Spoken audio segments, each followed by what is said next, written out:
We've all been there, right?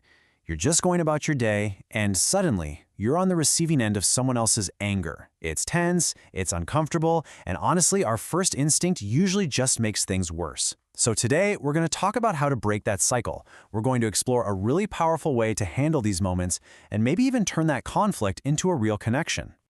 Just think about that for a second. You know that feeling, right? Your stomach clenches, the conversation gets loud, and you can just feel the pressure building. In that exact moment, what's your go-to move? What do you do?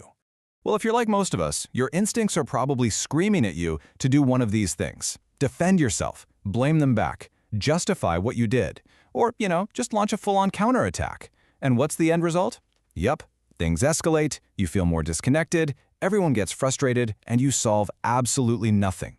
It's a vicious cycle that goes nowhere good. But what if we've been looking at anger all wrong?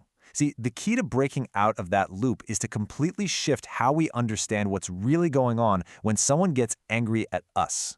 And that brings us to this core idea from nonviolent communication, or NVC. It suggests that anger isn't really the root problem. Think of it more like a smoke signal.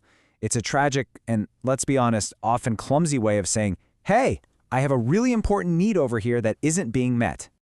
The founder of NVC, Marshall Rosenberg, he put it perfectly. The cause of anger isn't what the other person did. Nope. It comes from how we think about what they did, from the stories of blame and judgment that we tell ourselves in our own heads. And this right here is such a crucial distinction to make. Someone else's action might be the stimulus. It's the spark that lights the match, but it's not the cause. The real cause, the fuel for the fire, is our own unmet need. And honestly, getting this idea is a total game changer because it means we are in control of our own feelings.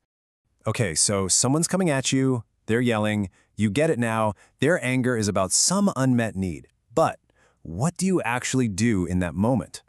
Well, your very first move has absolutely nothing to do with them. It's all about you. The most important first step happens entirely inside your own head. Before you say a single word, you have to pause. So, step 1, just stop. Take a breath. Step 2, say nothing. I know it's hard, but resist that urge to jump in. Step 3, just notice your own judgmental thoughts. They're being so unfair. I can't believe they said that. And then, step 4, ask yourself, what do I need right now? Maybe it's respect. Maybe it's understanding. Maybe it's just to feel safe. And this isn't just some feel-good advice. This is straight-up neuroscience. When you pause, you're literally stopping that amygdala hijack. That's your primal fight-or-flight brain taking over. That pause gives your rational mind, your prefrontal cortex, a chance to get back in the driver's seat. Okay, so you've taken that breath, you've centered yourself, now you're ready to actually engage with the other person. But hold on, you're not going to argue. You're going to use a very specific set of tools designed to connect. Your new mission, should you choose to accept it, is to become an emotional detective. You're not listening to the angry words on the surface anymore. You're listening for what's buried underneath all that. The raw feelings and the unmet needs that are really driving this whole thing. So here are the 3 big tools in your toolkit, and these come from both NVC and the work of folks like former FBI hostage negotiator Chris Voss. First, you listen for feelings and needs. Then, you label their emotion. And finally, you mirror their words. Labeling it's like a superpower, honestly. You just calmly state the emotion that you're hearing. And by starting with a phrase like, it sounds like, or it seems like, you're not telling them how they feel, you're just making an observation. This has this incredible effect of validating them and actually calms them down.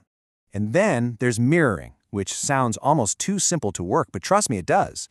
You just repeat the last few important words they said, but with a curious, questioning tone.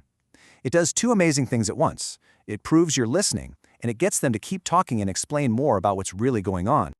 All right, enough theory. Let's see how this stuff actually plays out in a real conversation. Let's do a couple of dialogue makeovers and see how we can take a fight and turn it into something productive. Oh boy, here's a classic. I bet we've all heard a version of this one, right? It's angry, it's blaming, it's full of you always and you never kind of language. And yep, here's what most of us would do. We jump right into defense mode. We argue about whether it's fair or not. And where does this get us? Absolutely nowhere. It's just pouring gasoline on the fire. But now look at this. This is the empathetic response. Notice what's happening? We use a label. It sounds like you're feeling really frustrated. And then we take a gentle guess at the unmet need. And you need more support and reliability. See? We completely sidestepped the attack and went straight to the heart of what's really bothering them. Okay, let's try another one. This is a direct hit, a personal attack. It's designed to hurt, and our immediate instinct is to fire back with an insult of our own. But what if we did this instead? Instead of hearing the insult, self-centered, we translate it. We guess the feeling behind that word. Are you feeling hurt? And then we guess the need, because you need more consideration for your preferences. All of a sudden, it's not a fight about who's selfish. It's a conversation about feelings and needs. You see, when you start doing this consistently, it's not just about putting out fires anymore. It's about fundamentally changing the dynamic of your relationships, even the really tough ones. So let's just run through the big takeaways one more time. Number 1, and maybe the most important, is to pause before you react. Number 2, become a detective and listen for the need hiding behind their words. 3, use those simple but powerful tools, labeling and mirroring. 4, remember, this is key. Empathy doesn't mean you agree with them. It just means you understand them. And finally, number 5, you are always responsible for your own feelings. Because when you can really do this, when you can hear that universal human need underneath even the most difficult messages, something incredible happens. Fights become opportunities, and conflict actually becomes a doorway to a much deeper, more honest relationship. So I'm going to leave you with a question to think about. In your own life, what relationship could you totally transform if the next time anger shows up, you chose to just stop, take a breath, and listen for the person behind the words?